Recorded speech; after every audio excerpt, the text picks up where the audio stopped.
いやー、アルビレックス新潟の2025年シーズン、サポーターの皆さんにとっては本当に厳しい結果になってしまいましたよね。でもこの敗戦の裏側で一体何が起きていたんでしょうか。今回はですね、データっていうメスを使ってその真実にぐっと迫っていきたいと思うんです。数字が語る物語、さあ一緒に紐解いていきましょうか。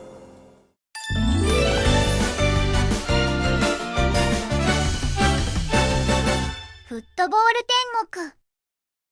さて、まずはちょっと辛いかもしれないですけど、このシーズンの結末から目を背けずに見ていきたいと思います。多くのサポーターがシーズン終了のホイッスルを聞いた時、嘘だろって信じられない気持ちだったはずです。その衝撃の最終審判というのが、そうなんですよ。シーズンにはこれはいけるんじゃないかって希望の光が見えた瞬間も何度もあったはずなんです。でも最終的に僕たちの前に突きつけられた現実はあまりにも残酷なものでした。 J1 リーグ20位。はい、これが彼らの2025年シーズンの最終成績です。リーグの頂点を目指していたはずのチームがなぜ最下位という結果に終わってしまったのか。さあ、ここからが僕たちのデータ分析の本番ですよ。そう、まさにこれなんですよね。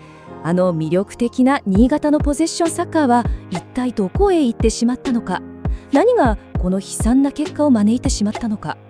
よし、データを深く掘り下げてその謎を解き明かしていきましょう。さて、まず最初のヒントなんですけど、これが彼らの代名詞ともいえるプレースタイルの中に隠されていました。そう、ポゼッションです。データを見ていくとですね、ちょっと驚くべき事実が浮かび上がってくるんですよ。それはボールを支配することと試合を支配することは必ずしもイコールじゃなかったっていうことなんです。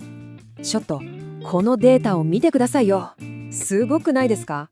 なんと新潟はボール保持率、それからパス本数、どっちもリーグで2位なんです。数字だけ見れば J1 でもトップクラスにボールを支配していたチームってことになりますよね。これだけ見たら試合を完全にコントロールしてたんだろうなって思いますよね。でもここからが問題なんです。ですよね。それが最大の謎なんですよ。こんなにボールを持ってたのに、あれ？ゴールはどこ行ったのっていう、このシンプルな疑問が次のもっと衝撃的なデータへと僕たちを導いてくれるんです。これ信じられますか？あれだけボールを支配しておきながら、ゴール数はリーグで15位、シュート数も同じく15位で、もっと決定的なのが枠内シュート数。これがなんとリーグ18位です。つまりどういうことか。ボールは持ってる。でも全く相手のゴールを驚かせていなかった。これが華麗なポゼッションの裏に隠されていた残酷な現実だったわけです。さて、これでまず得点力不足っていう大きな問題が見えてきましたよね。でも話はそれだけじゃ終わらないんです。今度は調査の矛先を守備の方に向けてみましょう。ここもですね、まるで決壊寸前のダムみたいに、もうとんでもなく大きな問題を抱えていたんですよ。このグラフ、すごく面白いというか深刻なことを示してるんですよね。まず左の予想失点。これは相手のシュートの質とかから計算して、これくらい失点してもおかしくないよねっていう数字で 1.44。これ自体結構多いんですけど、問題は右の実際の失点 1.71 です。予想を大幅に上回っちゃってる。これも運が悪かったとかそういうレベルじゃないですよね。統計の予測以上にやられてるってことは、守備組織そのものがもう限界だったってことを示してるんです。そしてこれがその結論です。チームはリーグでワーストの失点数でシーズンを終えました。はい、1試合あたりの失点数がリーグで20番目、つまり一番多かったってことです。シンプルですけど、これ以上ないくらい厳しい事実ですよね。じゃあ具体的にどうやって点を取られてたのか。このデータを見ると、もう弱点が一つじゃなかったことがよくわかります。セットプレー、ドリブル、クロス、本当にありとあらゆる形からゴールを奪われちゃってる。で、中でも一番注目してほしいのが、この 22.4% を占めるショートパスからの失点です。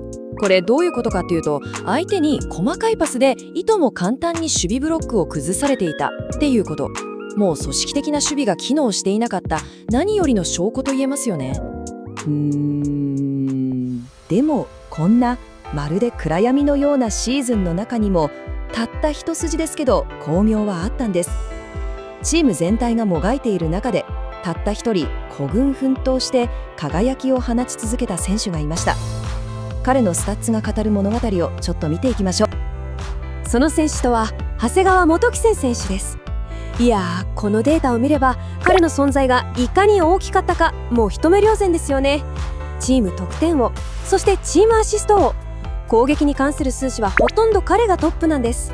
まさに彼一人が新潟と攻撃を引っ張っていたと言っても過言じゃない。で、さらにすごいのが出場時間。フィールドプレイヤーで一番長くピッチに立ち続けて、文字通り心と身体の両方でチームを支え続けていたんです。まさにこの言葉がぴったりですよね。チームが苦闘する中、一人の選手の数字が不屈の精神と個の輝きの物語を語っている。データって時々すごく無機質で冷たいものに感じますけど、こうやってたった一人の選手の凄まじい奮闘をくっきりと浮かび上がらせることもあるんですよね。さて、ここまで攻撃、守備、そしてたった一人の輝きといろいろな角度からデータを見てきました。いよいよこれらすべてを統合してこのシーズンの核心に迫る最終診断を下したいと思います。結論から言いますね。新潟というチームはピッチの真ん中、つまり中盤ではゲームを支配できていたんです。でもサッカーで一番大事な場所、つまり相手のゴール前と自分のゴール前、この両方のペナルティーエリアの中で完全に負けていた。これが全てです。攻撃ではチャンスを作れない、守備はあっさり崩壊する、そしてその攻撃もあまりにも長谷川選手一人の力に頼りすぎていた。これがデータが冷徹に突きつけてくる2025年シーズンの解剖図なんです。これだけはっきりと課題が見えた今、アルビレックス新潟は一体どこから再建を始めるべきなんでしょうか。もちろん課題は山積みです。でもデータっていうのはただ問題点を突きつけるだけじゃなくて、時には進むべき道を照らしてくれる地図にもなるはずです。来シーズンこの診断結果をバネにしてチームがどう生まれ変わっていくのか、その挑戦を僕たちも一緒に見守っていきたいと思います。今回はありがとうございました。私はアルビレックス新潟の試合を全部見たわけではありません。ですがガンバ大阪対アルビレックス新潟、この試合だけなのかもしれませんが、